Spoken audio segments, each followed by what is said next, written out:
This is good. You're getting there. Energy. Oomph. I can't figure out which string crossing I like. I like very much what you did now, and you should stick to that. I think she should do whatever she wants. Let's continue. Yeah. All right, let's continue. Let's continue. Let's move on.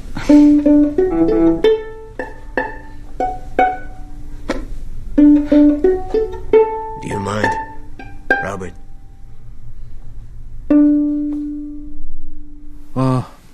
고마워 달팽이가 음악 영화를 계속하고 있고요. 4위 영화를 알아볼 시간입니다.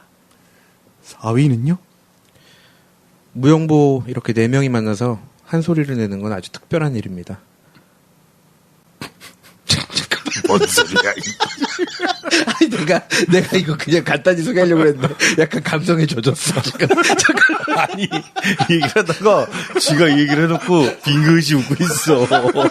감성에 젖었어. 갑자기 눈도 빨개졌어. 이러면 안 되는데 왜 이래? 뭐야 지금? 지금 젖어가지고. 아니 소편이 끝나고 바로 해서 그래요. 좀 잠깐 5분 쉬었으면 되는데. 네. 3위는 마지막 사중주. 네. 그냥 넘어가야겠다. 네. 마지막 사중주. 나 근데 너 왜 울라 그런 거야? 왜? 아니. 대사가 있어? 아니. 이게 사중주단, 실내 사중주단, 그쵸. 쿼텟에 네. 관한 예, 영화죠. 2012년작이고요. 원제는 레이트 쿼텟이에요. 그렇죠. 이게 왜 마지막 사중주로 번역이 됐는지 모르겠네요. 레이트인데.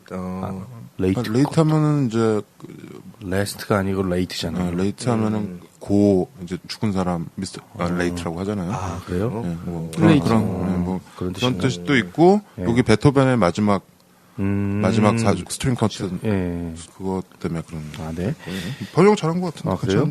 네, 알겠습니다. 야론 질버맨 감독의 영화고요. 뉘신지. 뉘신지. 이분은 정말 정보가 없는 분이. 진짜 야론데요. 야론 질버맨. 예, 그리고 뭐 배우들은 아주 짱짱한 배우들이 나오죠. 네. 짱짱맨. 어우, 4명이잖아요. 그쵸. 바이올린 2대. 그쵸. 네. 퍼스트 바이올린, 세컨드 바이올린, 그리고 비올라, 첼로. 예.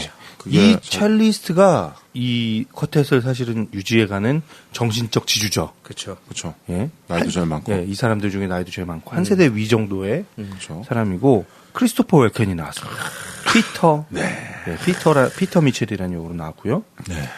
그리고 퍼스트 바이올린으로는 마크 이바니어라는 배우가 다니엘이라는 역으로 나옵니다. 네. 이 사람은 뭐 결혼도 안 하고 싱글이고 아주 예술혼에 불타는. 그렇죠. 그리고 이 중에서 가장 유명한. 테크닉적으로 유명해서 사람들이 도대체 당신은 왜 쿼텟을 하냐 굳이. 그렇죠. 솔로를 하지. 라는 얘기를 듣는 사람이에요. 그리고 세컨드 바이올린은 필립 시모 호프만 돌아가신. 이 사람이 이제는 레이트 필립 시모 호프만이 됐네요. 아, 네. 로버트 겔바트라는 역으로 나옵니다. 네. 그리고 이 로버트에게는 아내가 있어요. 그쵸. 그 아내가 비올라입니다. 그렇죠. 예, 캐서린 키너가 줄리엣 겔바트라는 역으로 나오고요. 이 두 사람 사이에는 딸이 하나 있어요. 아주 예쁘고 귀여운 당차죠. 예, 당찬 20살은 넘었죠. 예뻐요. 예. 마음에 들어요. 대학생. 예, 알렉산드리아 겔바트 역으로는 알렉산드라. 이모겐 푸츠라는 배우가 나왔습니다. 이모였어요? 이모겐. 이모젠. 예, 이모젠 부츠라는 배우가 나왔습니다. 이 현악 사중주단의 이름은 푸가죠, 푸가. 예, 푸가. 푸가. 예, 푸가라는 이름의 현악 사중주단이고 무려 결성된 지 25주년이 된 세계적인 사중주단인 거죠. 이들에 대한 얘기입니다. 그렇죠. 맞습니다. 푸가. 우리는 푸가라고 하는데 영어에서 퓨그라고 하죠. 퓨그. 그 음악의 한 형태예요. 예. 뭐 바하의 푸가와 뭐 이런 거 있죠. 토카타와 푸가 뭐. 네. 우리가 그동안 아주 다양한 음악적 장르를 다니다가 이제 클래식 음악으로 왔네요. 네. 난 몰라. 왜 그래요? 갑자기 왜 그래요? 갑자기 경기? 난 이 영화 보지도 못했고 모르겠어. 클래식 음악을 해 갑자기 경기를. 클래식은 좀 싫어. 형 이거 약간 그때 그건데 학교 교실에서 혼자 졸다가 책상 우당탕 가는. 푸가가 뭐야 푸가가. 이런 푸가. 너도 들으면 다 알아. 예. 몰라. 이 영화의 뭐 큰 줄기는 네. 결국에는 이 쿼텟의 가장 그 정신적인 지주 역할을 하고 있던 첼리스트 피터가 네.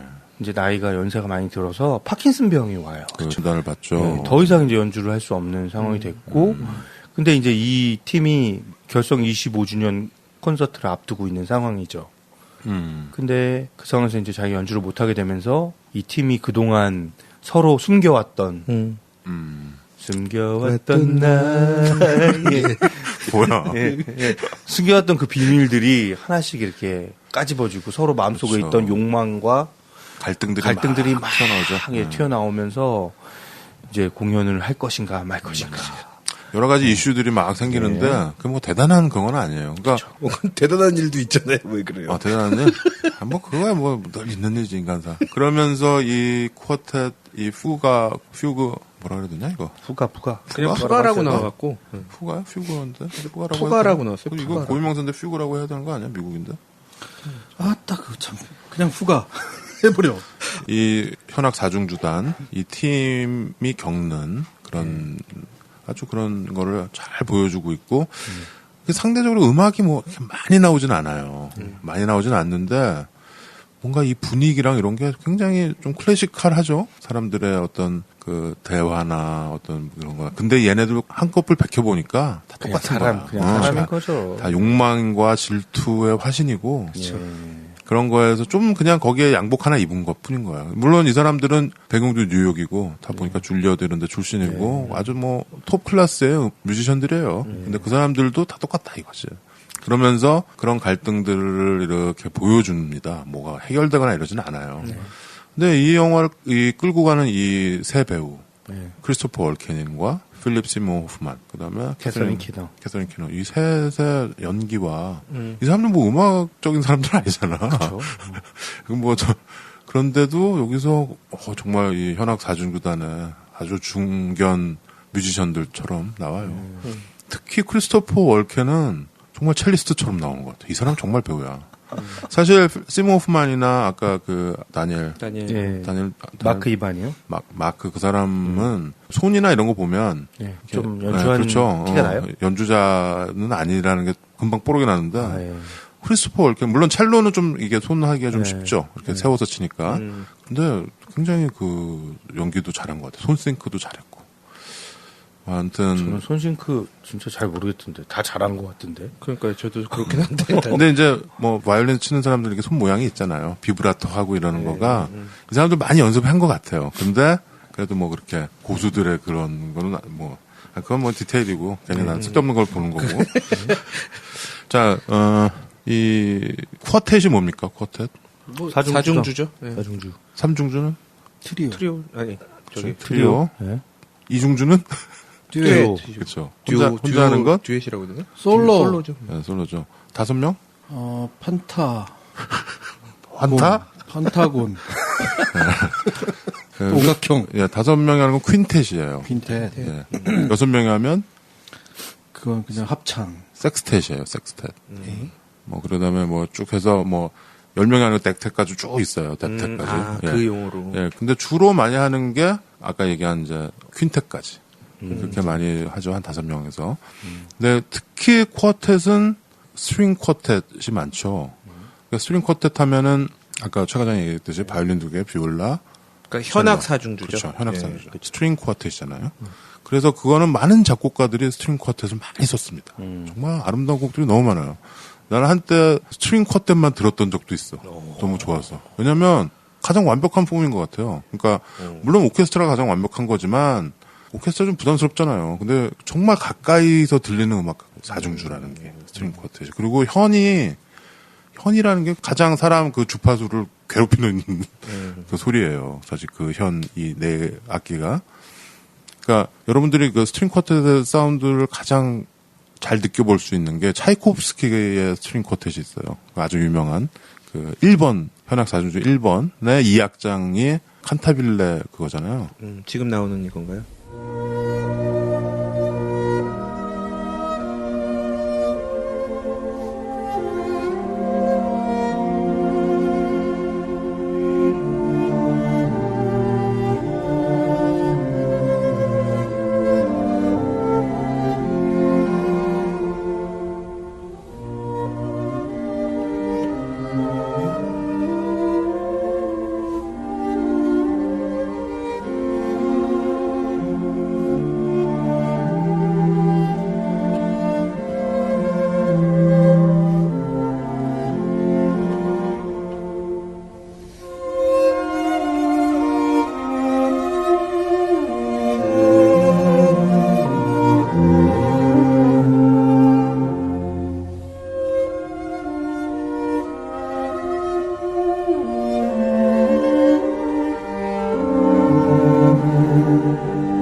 당연히 나오겠지.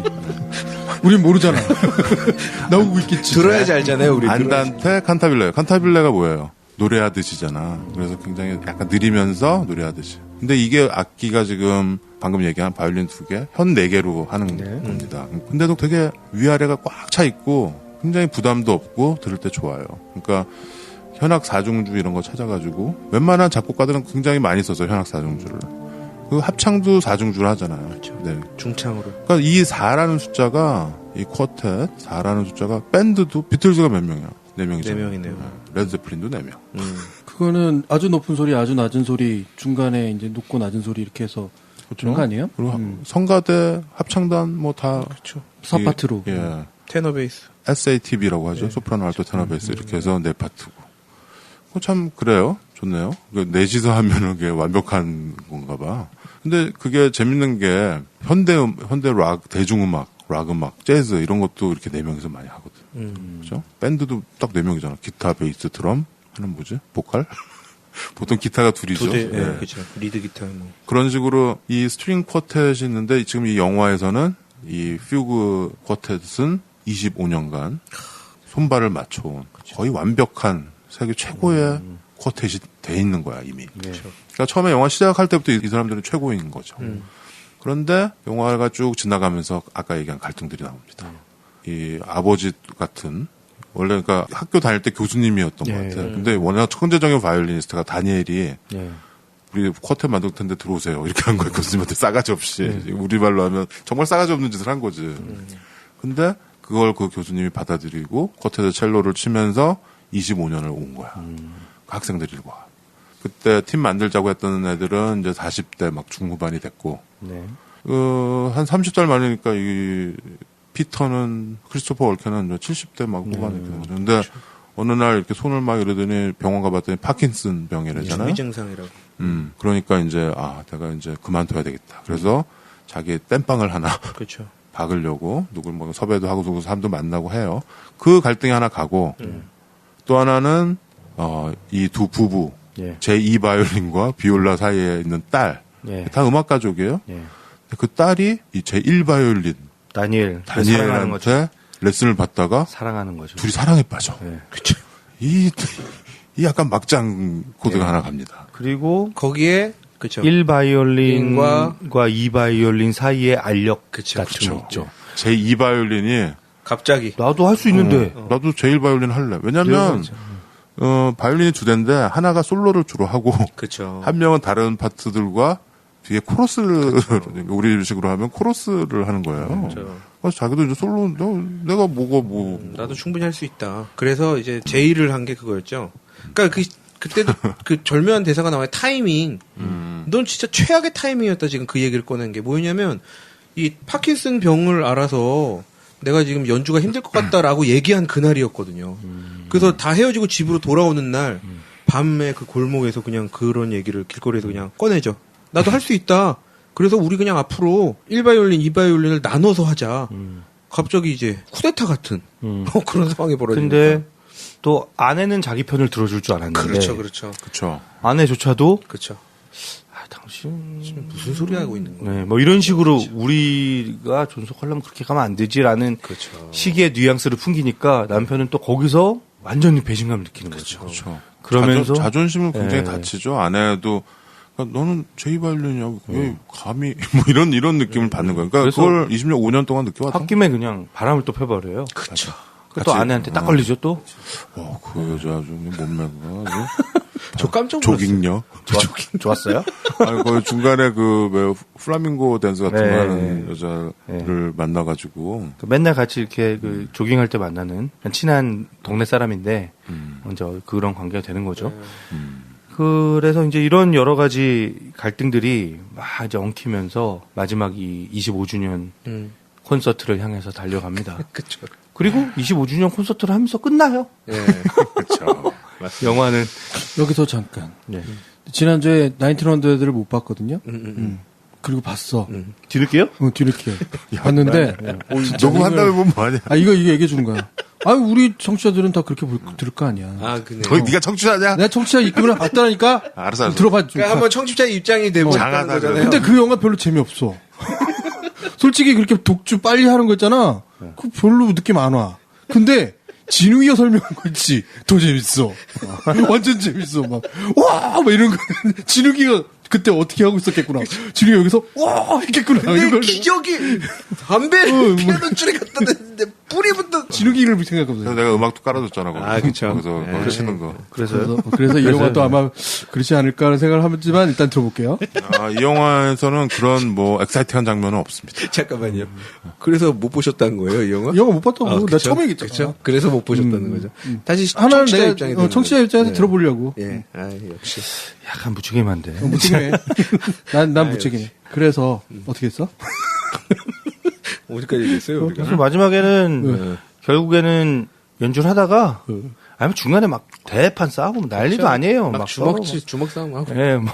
거기서 근데 필립 시모 후만이 얘야 다니엘 주먹 날리는 거 있잖아. 내 딸이랑 잤어? 딱 그러더니 갑자기 일어나더니 정말 때리는 거 같아. 연습하다가 정말 때리는 것 같더라고. 그 피터 그 첼리스트 집에 모여가지고 연습하다가 이제 그 서로 이제 막 폭로전 같은 게 막 벌어지면서 설전이 벌어지면서 왜냐면 엄마가 갑자기 바이올린을 딱 옆에다 고이 이렇게 상 내려놓더니 달려 들어가지고 빵 날리죠. 그러니까 막 또 피터도 화가 나가지고 다들 꼴도 보기 싫다고 가버리라고.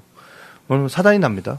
결국은 그러니까 내가 퍼스트를 찾아야 되는데 내 딸하고도 졌어? 이렇게 된 거구나. 그렇죠. 여러 가지 감정들이 이렇게 막 폭발했네. 근데 또 딸은 또 좋대. 우린 사랑한다. 네. 이 딸이 그 28주 후인가요? 네. 28일로 속편. 네. 거기에 그것도 딸로 나오잖아. 근데 그 영화에서 딸이 너무 난 예뻐가지고, 야, 쟤 크면 진짜 예쁘겠다 그랬는데, 컸더라고요, 이렇게. 뭐랄까, 약간 영국 스칼렛 조한슨 같은 느낌? 아, 영국의, 아무튼 뭐, 이런 예쁜 딸을 둔 음악가. 근데 또 이 딸과 엄마, 부모님과의 갈등이 또 있어요. 갈등이 또 있죠. 그 갈등도 좀 무시 못하죠. 네. 음악가로서의 자기의 인생이라면 엄마는 스스로 계속 자기 합리화를 해왔던 거죠. 이제 뭐 1년 중에 대부분의 시간을 투어로 다녀야 되잖아요. 그렇죠. 네. 뭐 공연을 몇 천 회 했다며. 네. 그러니까 25년 애를 동안. 그냥 이렇게 방치해 놓는 거예요. 방치해 놨던 거예요. 그러니까 엄마 딴에는 내가 너를 위해서 한다고 했는데 딸은 못내 이제 그 엄마의 사랑을 제대로 못 받았던 거에 대한 원망을 또 이야기하고. 그쵸. 근데 그 둘이 그 딸 바이올린 사주려고 네. 경매장 가잖아. 네. 그래서 그 비싼 그 몇 천만 원 하는 거 네. 경매를 하다가 저기서 누가 사버리니까 2,500만 달러를 부르죠. 아니 2,500만 달러 진짜 500만이야. 그거 딸 사주려고 한 딸 거예요? 사주려고 한 거야. 그런데 이 부모가 물론 유복한 집이죠. 네. 세계적인 뮤지션이고. 그런데 너무 비싸게 누가 사버린 거야 부자가. 네. 그러니까 나가면서 2,500달러였나? 25,000불. 그러니까 25,000원. 한 우리 돈 한 3천만 원 정도 하는 거예요. 바이올린 하나가. 물론 뭐 스트라디바리우스 뭐 이런 건 아니지만 네. 야, 그 3천만 원짜리 바이올린은 비싸잖아. 비싸죠. 옥션에서. 그거 미리 쳐보잖아, 그리고. 연주자들이. 네. 쳐보고서 좋다. 이거 사고 싶은데, 근데 그 마음이 나는, 그러니까, 내가 이렇게 음악하는 사람이니까 그 마음이 있더라고. 이게 플레이를 해보고, 그게 정말 마음에 들면은, 정말 갖고 싶어요. 그게, 저게 누군가, 음악 잘 못하고, 예를 들어서 연주 잘 못하는 사람이 가지면 너무 그게 막 억울하고, 한이 되거든. 물론 나는 내가 어떤 악기를 연주를 잘한다거나 이건 아니지만, 그 마음이 있어요. 그래서 그 중간에 자기 딸을 위해서, 딸이 바이올린 하잖아. 근데 그거를 자기는 15,000불까지는 생각을 한 거야. 1,800만. 아버지가? 그치. 네. 근데 저기도 누가 비싸게 해서 그냥, 거기 이미 갈등이 있어서 엄마랑은 둘이 그쵸, 이제, 그쵸, 예. 줄리엣이랑은 둘이 그런데, 그냥 누가 틱 사버린 거야. 봤더니 음악하는 사람 같지도 않아. 그냥 부자야. 그냥 나가면서, 당신이 지금, 정말 좋은 뮤지션의 꿈을 짓밟았다고 그러면서 나가버리잖아. 근데 난 그거가 너무 공감이 가더라고. 이 사람들이 가난한 뮤지션 이거 아니거든. 중산, 되게 잘 살죠. 집도 좋고. 그런데 또 그런 더 부자가 그냥, 돈질을 해버리는 그런 되게 공감이 가더라고요. 아무튼 그래서 이 딸과 부모. 근데 또 이 엄마도 옛날에 그 원래 쿼텟이 있었잖아요. 크리스토퍼 월컨이 했던 사중주. 예. 그게 이 줄리엣의 어머니가 거기에 또 단원이었던 거예요. 예, 맞아요. 근데 이 줄리엣 어머니가 줄리엣을 낳다가 돌아가신 거죠. 그 얘기가 중간에 나오죠. 또 그건 슬픈 역사였더라고요. 그래서 그 사중주단이 깨지죠. 그래서 크리스토퍼 월컨이 그러잖아. 그때는 그렇게 깨져서 내가 되게 힘들었는데 이 쿼텟은 좀 지켜달라. 내가 누구 잘하는 연주자, 그 동양계 연주자. 니나리. 예. 리라는 거 보니까 한국계인 것 한국계 같아요. 같아요. 그 한국계 첼리스트를 데려올 테니까 걔 정말 잘하지 않니? 나 대신 걔를 해서 계속 가라. 근데 이미 이 지금 퓨그 쿼텟은 거의 깨지는 분위기야. 이미. 서로 감정고래. 뭐 난리가 났어요 이미. 근데 크리스토퍼 월켄 이 첼리스트의 바램을 그래도 지켜주는 듯하면서 영화가 마무리가 좀 되는 것 같죠. 마지막 장면이 크리스토퍼 월켄의 그 얼굴 빅 클로즈업 샷이죠. 그렇죠. 예, 딱 웃으면서 그 자기가 빠지고 니나가 대신 들어와서 그 쿼텟이 완벽한 연주를 하는 모습을 보면서 그쵸. 묘한 미소를 지으면서 끝났죠. 그렇죠. 그 둘이도 줄리엣이랑 이 로버트도 화해하는 것 같던데? 그 중간에 이렇게 둘이 그 공연장에서 서로 이렇게 안아주고 좀 그러지 않나요? 화해하지 않나요? 하나만 그러면 그렇게 보기 싫고 감정적으로 확 치닫아 있는데 음악을 할 때 음악 연주가 가능해요? 프로는 가능하죠.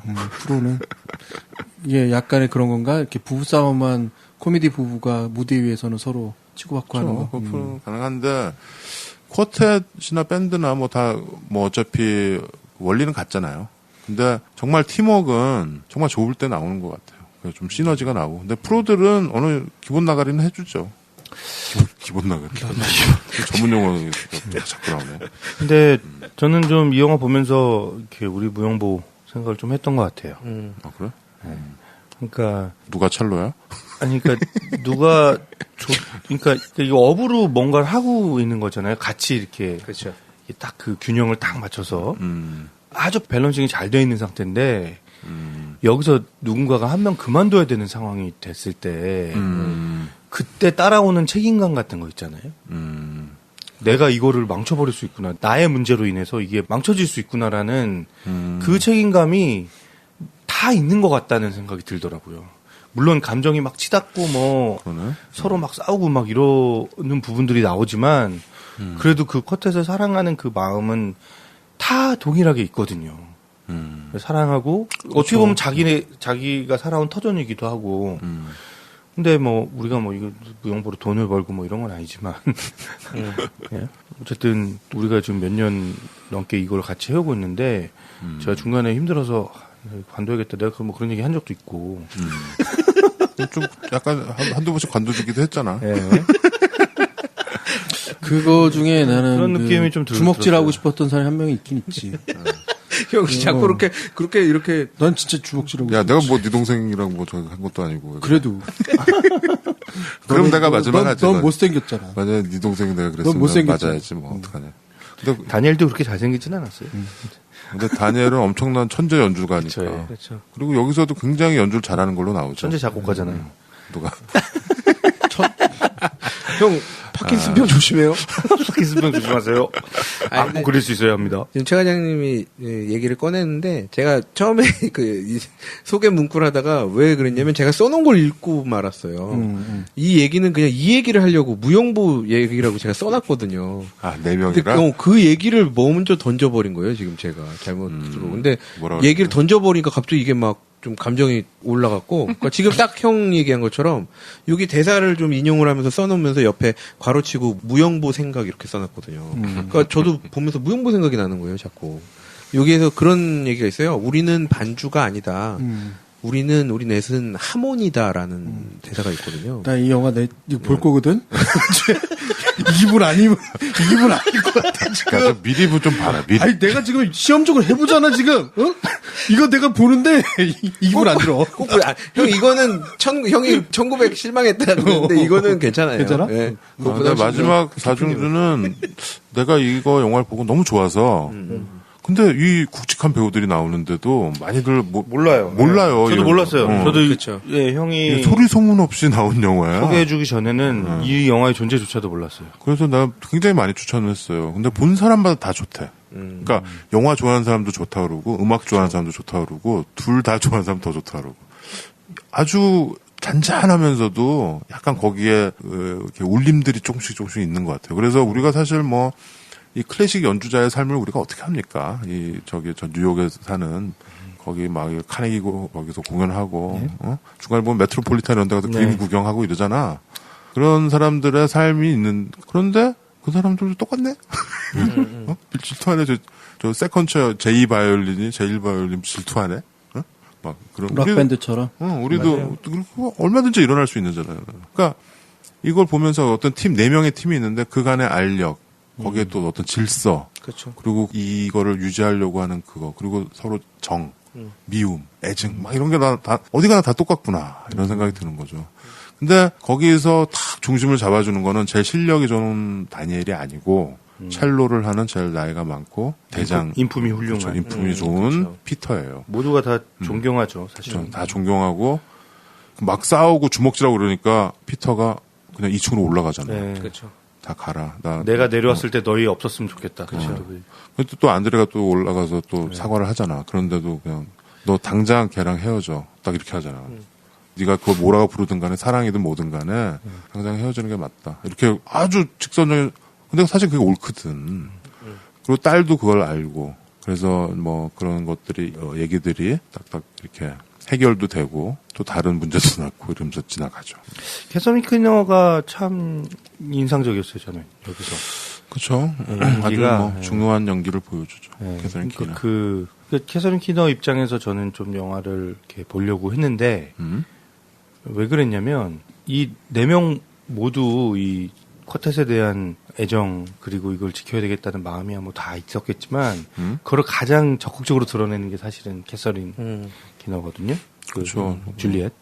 그 되게 각별한 사이잖아. 예, 그리고 크리스토퍼 윌켄과 너무 각별한 사이고 아버지 같은 존재였던 거예요, 사실. 그렇죠. 예.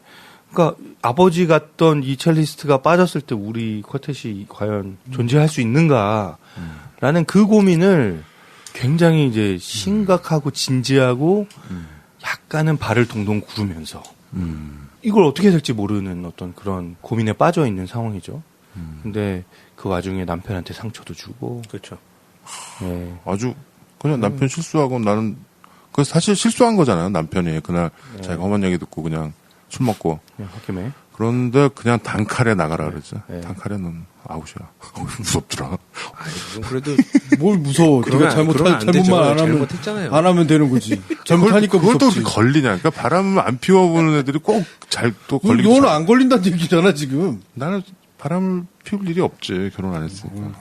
아 이걸 어떻게 편집 안 시킬 수가 있지? 아니 편집 안 돼도 상관없어. 네, 방법이 없네. 이 캐서린 키너가 왜 필립 시모 호프만이랑 같이 그 카포트에 나오잖아요. 예. 거기에 또 같이 나오고 이 캐서린 키너가 저기에서 좀 인상적이었죠. 존 말코비치 댁이. 예. 거기에 나왔었어요. 거기에 이거보다 좀 훨씬 젊었죠. 제가 그때. 어떻게 젊었던 여자를 욕하는데 진짜. 예, 거기서 나이 되게 많아요. 성키너. 50대. 필립 시모 호프만보다 거의 7, 8살 많았던 거 많아요? 네. 그래요? 네, 많아요. 그런데 참 아이러니네요. 이 얼레이트 쿼트지잖아요. 이제 얼레이트 필립 시모 호프만. 사실 크리스토퍼 월켄보다 먼저 죽을지 누가 알았습니까? 이 영화 봤을 때. 이 영화 찍고 얼마 안 돼서 필립 시모 호프만이 죽었죠. 참 이게 오는 건 순서대로 와도 가는 거는 순서가 없습니다. 예. 이 호프만의 또 그 마지막 연기를 보게 되네요. 아직 못 보신 분 중에 호프만 팬이 있으시다면 꼭 챙겨보시면 좋을 것 같아요. 예, 좋을 것 같아요. 특히 마지막 명연기 예, 또 보실 수 있습니다. 그 주먹질, 그 주먹질은 정말 진짜 같아. 그 강펀치. 그리고 여기서 바이올린 하는 것도 참 뭐 잘 한 것 같아. 그 장면 웃기잖아. 조깅하다가 그 여자를 만났는데 그 여자한테 매력을 느끼고 있었어요. 사실 그치. 뭐 남자가 예쁜 여자 보면서 몸매도 훌륭하고. 네, 근데 자기랑 친하잖아요. 친한 뭐 이렇게 조깅하다 이렇게 만나면 한번 이게 대화도 하고 일상적. 근데 또 하필이면 그 여자가 이 쿼텟의 엄청난 팬이잖아요. 그쵸. 네. 또 클래식 음악 네. 팬이야. 좀 좋아했던 거 이 여자도 마음이 있는 거야 이 남자한테. 근데 이렇게 스트레칭 하는데 이렇게 엉덩이를 이렇게 쭉 빼면서 스트레칭 한 장면인데 거기서 엉덩이를 봐. 필립 시모 호프만 이렇게 보다가 오 놀라면서 이렇게 그 시선이 그 영화 잘 찍은 게 네. 우리 시선을 거기에 꽂힐 수밖에 없더라고. 남자들은 여자들은 모르겠는데 우리는 거기 그 엉덩이 보거든. 근데 거기서 디테일이 있어요. 연기의 디테일이 있어. 그 호프만의 연기 디테일이 있어요. 그러니까 이 여자한테 욕정을 품는. 어? 네. 그러니까 이제 그 다음에 그런 사건이 벌어졌을 때 납득이 되는 거죠.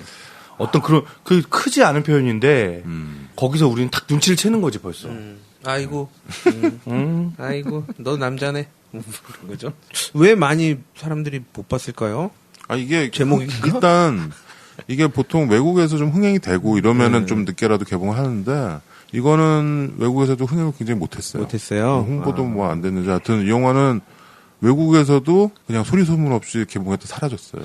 이게 뭐 배급에 문제가 있었는지 뭐 혹시 뭐 클래식 음악 영화다 뭐 이렇게 해서 사람들이 클래식 그 정도는 아닐 텐데. 클래식 음악 그럴까요? 영화도 성공한 영화도 많죠. 그럼요. 네, 불멸의 연인들 뭐 이런 거.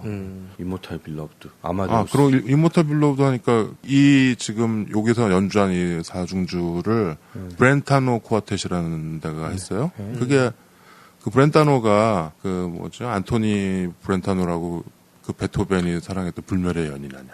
아, 그래요? 그래서 브렌타노 그 이름을 엘리제가 아니고? 진짜 무식하게 아, 무식해. 그 브렌타노 쿠아텟이 이 여기에 나오는 현악사를 다 연주를 했더라고요. 실제 연주를. 네. 베토벤 전문으로 많이 하는. 그리고 이거 음악했던 안젤로 바달라멘티라는 안젤로로 봐달라는 거예요. 안젤로 좀 봐달라는 안젤로 이 작곡가 뭐 할아버지죠. 이 사람이 음악을 했는데 이 사람은 주로 그 데이빗 린치. 우리 전에 스트레이트 이야기. 아, 그렇죠. 뭐 그 머롤랜드 드라이브, 뭐 블루 벨벳 이런 거 다 이 사람이 음악했어요. 근데 여기서는 이제 클래식 음악들 외에 음악들을 했죠. 굉장히 잘했어요.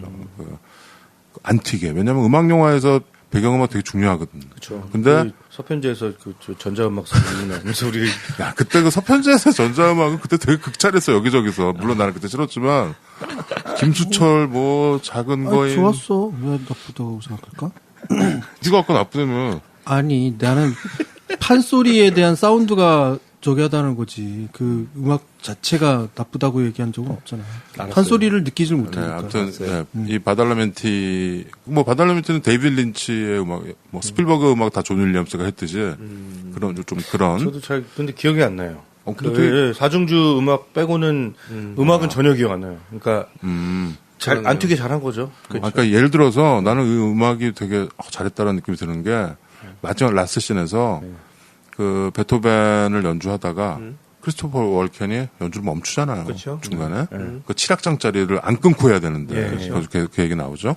그러면서 얘기를 막 하잖아. 그렇죠. 근데 거기에서부터 음악이 나와. 음악이 멈췄는데 스트링 쿼텟을 하다가 스트링이 또 나오는 거야. 그게 되게 틀 수 있거든. 근데 거기서 음악이 되게 잔잔하게 깔리면서 거기서 이 감동을 사람들한테 주는 거야. 그게 되게 예민한 작업인데 굉장히 잘한 것 같아요. 그러니까 이 사람이 그거는 생각을 못했네요. 거기서 다시 음악 한번 다시 한번 보면 거기 음악이 나오고 있습니다. 근데 그 음악 때문에 거기 감동적인 거예요. 굉장히 예민한 시각을 가지셨습니다. 얘 프로잖아요. 음악가잖아요, 음악가. 그러네. 너 표정이 왜 그래? 약간 음악과. 왜요? 왜 그래 표정이. 아니, 형 옆모습 봐서 그래요. 정면 보면 괜찮아요. 되게. 그리고 이제 이 베토벤의 마지막 현악 사중주라는 요 뭐 오퍼스 131번 현악 사중주 14번에 뭐 14번. 이거를 중간에 연습하는 장면도 나오고 마지막에 공연도 하죠. 마지막 25주년 마지막 공연을.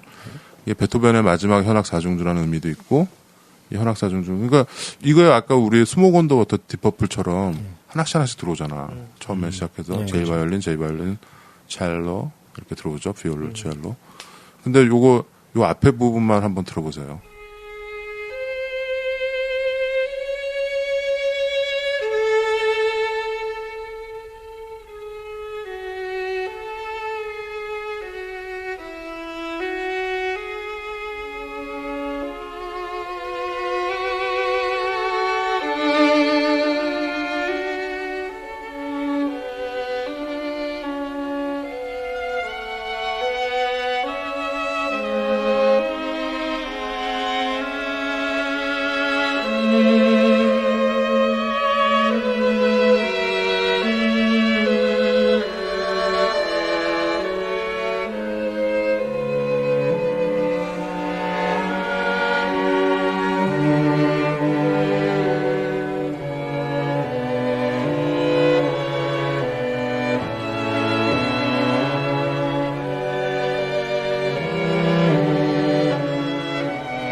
이렇게 악기들이 하나씩 추가되면서. 근데 이 장면이 처음에 연습하는 장면 나오잖아. 어때요? 이 현악사중주. 베토벤에 대해서는 뭐라고 할 저희가 없는 거야? 그냥 좋더라. 저희 좀 클래식은 좀 문외한이라. 네, 그렇죠. 아니 근데 그냥 닥치는 대로 들으세요. 그리고 닥치는 대로 듣고 있어요. 그리고 유튜브에 정말 클래식 음악이 많습니다. 희귀한 자료도 많고 클래식 음악으로 가면 거긴 또 다른 우주야. 그래서 와 클래식은 정말 유튜브에서 들으면 안 되겠다. 그리고 음질 같은 것도 굉장히 좋습니다. 그러니까 이제는 클래식 음악도 예를 들어서 이 베토벤의 이거 오퍼스 131번 이거 유튜브 가면은 수많은 최고의 현악사중주 멤버들이 연주한 게 있어요. 요즘은 정말 클래식 음악도 이렇게 그냥 다 올라가 있더라고. 그럼 판은 어떻게 팔나 모르겠어. 내가 보기에는 클래식 음악의 시장이 굉장히 고급화되고 고가의 시장으로 엄청난 시장이라고 는 보는데 그래서 계속 재생산되고 재생산되는 그런 시장인데 우리가 범접치 못하는 하이소사이티에 있는 사람들이 삐딱하게 얘기하면 약간 거부감도 있는 거지. 조금 뭐 잘 사는 사람들이 듣는 음악.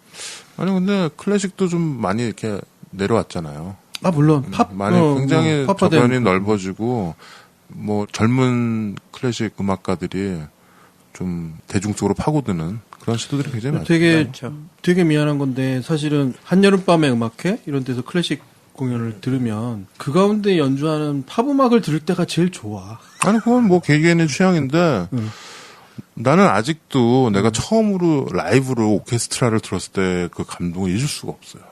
그거는 어떤 락 음악보다도 강렬하더라고요. 어떤 측면에서요? 아니 그 사운드가 그래요. 내가 세종문화회관에서 고등학교 때 딱 들었는데 그 100개의 악기가 울려내는 그 소리가 세요. 그거 좀 세더라고. 그거는 그게 이렇게 말하자면 녹음된 음악으로 들을 때하고 다르죠. 완전 다르죠. 그게 문제인 거야. 그 자리에서 그 안에서 그것을 느껴볼 수 있느냐 없느냐가 중요한 거야. 아니 근데 뭐 녹음된 것도 사운드 잘 녹음한 거는 뭐 라이브 못지 않죠. 왜냐면 내가 한번 그 라이브 사운드 들었으면은 이제 알잖아. 그러니까 그 다음부터는 녹음된 소리를 들어도 좋은 거지. 못 들은 게 아까 이건 내가 얘기한 굳은살 이론이라니까요. 그러니까 최대한 많이 가서 보고 많이 듣고 하는 게 좋습니다. 네. 나는 이 영화에서 그리고 크리스토퍼 얼켄이 중간에 첼로 이렇게 안고서 강의하잖아. 네. 여기가 줄리어드 문제인지 모르겠는데 학생들한테. 학생들 강의하면서 내가 젊었을 때 뭐 그 전설의 파블로 카살스를 만났다. 근데 이 사람이 나한테 해준 얘기를 얘기해주는 장면이 나오잖아. 근데 난 그거가 되게 와닿더라고. 뭐 결론적으로는 아무리 못하는 사람도 그 사람한테 장점을 봐주고 그걸 칭찬해주는 게 고래도 춤추게 한다라는 얘기였던 거죠. 근데 이게 뭐 실화인지는 모르겠는데 그 얘기를 이 첼리스트가 자기 제자들한테 전해주면서 뭔가 정말 가르침에 대한 어떤 나는 그 장면도 굉장히 기억이 많이 남는 장면이에요. 음악하는 것보다. 예, 그 대사는 이제 실제 있었대요?